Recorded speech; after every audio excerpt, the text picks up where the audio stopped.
Welcome to Cozy Noah Vibes, a podcast where we relax, unwind, and drift into a peaceful slumber. I'm Noah. Let's take a deep breath together, and thank you for tuning in.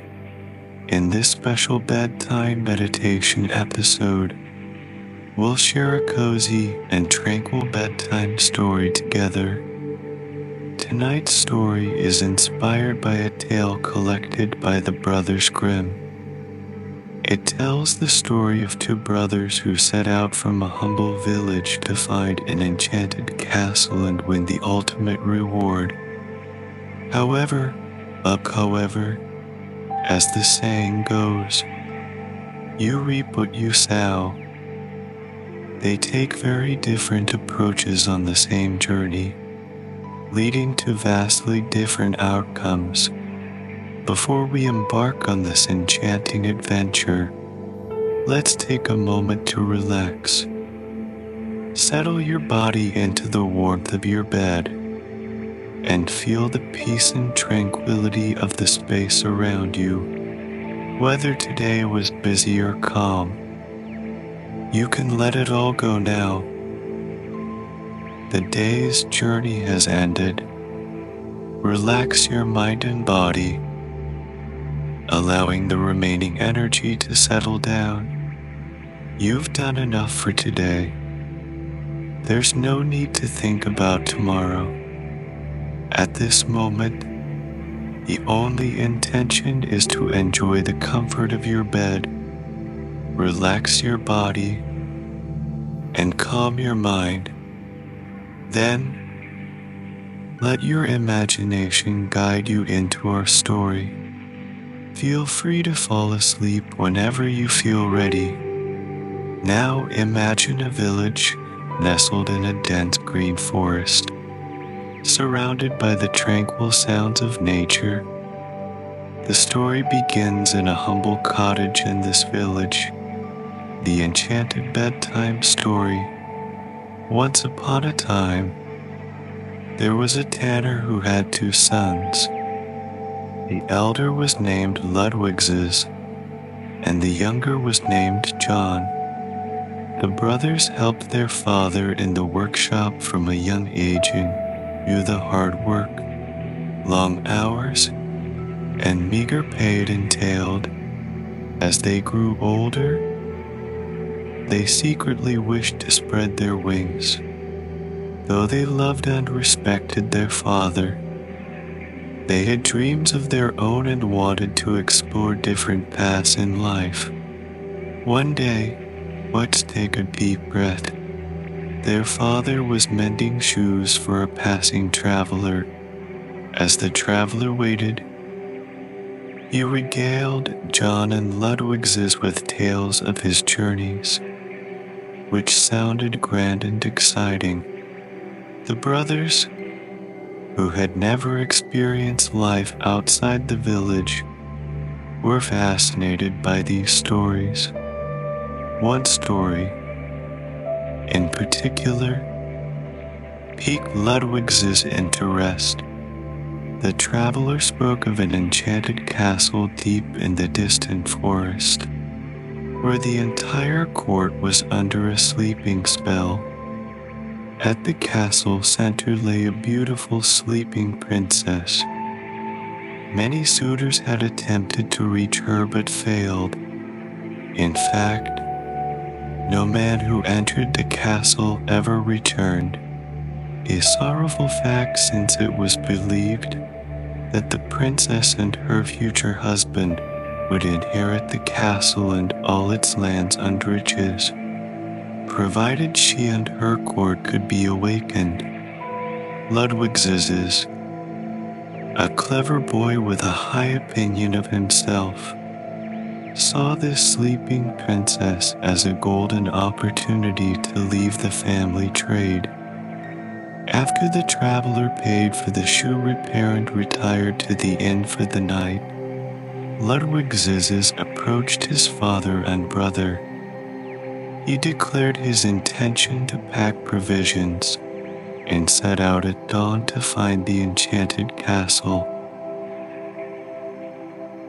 John, who also did not want to remain a tanner, tried to dissuade Ludwig from taking such a risk.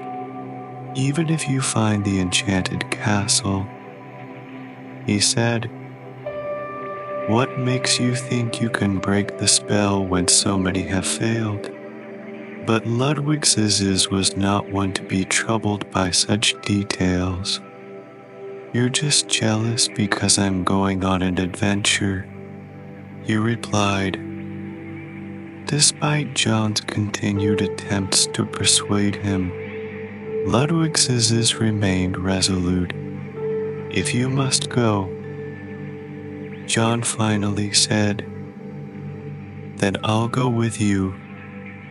2 heads are better than 1. After all, Ludwig thinking his brother naive and unhelpful, shrugged infuriately.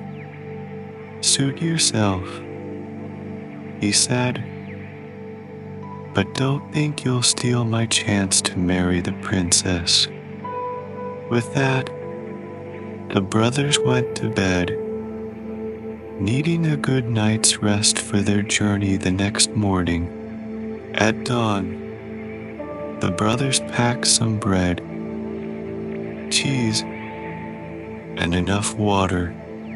Their father, with tears in his eyes, bid his sons farewell, uncertain of what they would encounter. He embraced them both and told Ludwig, take care of John. He's not as clever or brave as you. With that, Ludwig and John left their father's cottage, walked to the edge of the village, and followed the path into the forest. By noon, with the sun high in the sky, Ludwig and John had walked farther than ever before. The forest path stretched on, but the vegetation grew denser. They've entered into the heart of the forest, where the bird song ceased, replaced by a heavy silence. Occasionally, they heard rustling in the underbrush or frogs croaking in the streams, but they saw no other people. As time passed, they came upon a large group of ants busily building their nest and gathering food.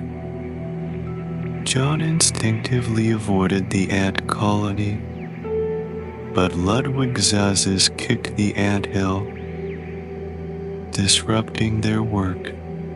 Why did you do that? John asked. Why not? Ludwig laughed. They're just ants and might bite. Ludwig continued on as if nothing had happened. But John couldn't leave the ants in disarray. He set down his pack and carefully rebuilt the disturbed part of the nest. To his relief, the ants did not bite him.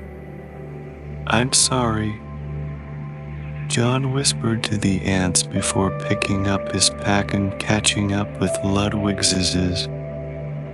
The brothers continued their journey. As the sun set, the forest grew darker. They had no idea where they were, and the path wound through bizarre rock formations and streams. Walking on the moss-covered ground, their steps were silent. At dusk, the trees gave way to a clearing, revealing a shimmering lake. In the twilight, John saw a flock of ducks swimming and resting at the water's edge. Good fortune, Ludwig exclaimed. We can steal some duck eggs for dinner. John looked disappointed lie at him. Why steal eggs when we have bread and cheese? Ludwig scoffed. "I can lay more eggs," he said. Ludwig approached the ducks, shooing them away in search of their nests, but found no eggs. Frustrated, he returned to a tree and angrily ate his packed food. John watched as the ducks regrouped by the lake, smoothing their ruffled feathers. He gently approached them and sprinkled some breadcrumbs in front of them. "I'm sorry for the disturbance," he whispered. The ducks cautiously pecked at the crumbs while John ate his dinner under another tree, preparing for the night. In the morning, the ducks were gone, and Ludwig's no longer searched for eggs. The brothers ate a bit of food, drank from their water bottles, and continued on. By noon, tired and hot, they rested by the side of the path and drank some water. After a while, they heard a low buzzing sound from a tree hollow. Investigating, they found a large beehive. Ludwig was delighted. "What luck! Just as we're running out of food, we find this honey. Let's light a fire to smoke out the bees and take some honey." John, not wanting to steal from the bees or destroy their hive, offered his remaining bread and cheese to Ludwig instead. Though reluctant, Ludwig accepted the offer and abandoned the idea of smoking out the bees. They ate near the hive and continued on. John softly apologized to the bees before picking up his pack and catching up with Ludwig. One day turned into two, and the second day became the third. Just when they were about to lose hope, they saw the outlines of towers and gates deep in the forest. Approaching, they found the castle overgrown with vines, moss-covered walls, and a cracked wooden door, giving the impression of long abandonment. They managed to push open the door and discovered that the castle, though old, was not entirely abandoned. Furniture was covered in thick dust and cobwebs, and sunlight streamed through high windows, creating a mystical atmosphere. They continued to explore, delving deeper until they reached a grand hall, where a beautiful princess lay on an ornately decorated bed, her face serene as if merely asleep. Ludwig, certain he had found the castle's heart in the princess, rushed to her bedside, reaching out to touch her. However, as his fingers were about to make contact, a powerful force pushed him back, causing him to lose his balance and fall.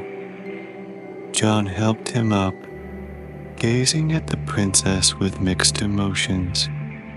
Just then, a voice spoke from behind them.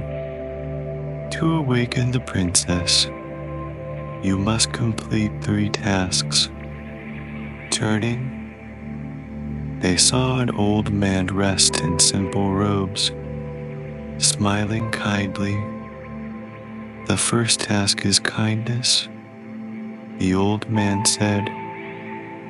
"Find the ants you encountered and help them rebuild their home."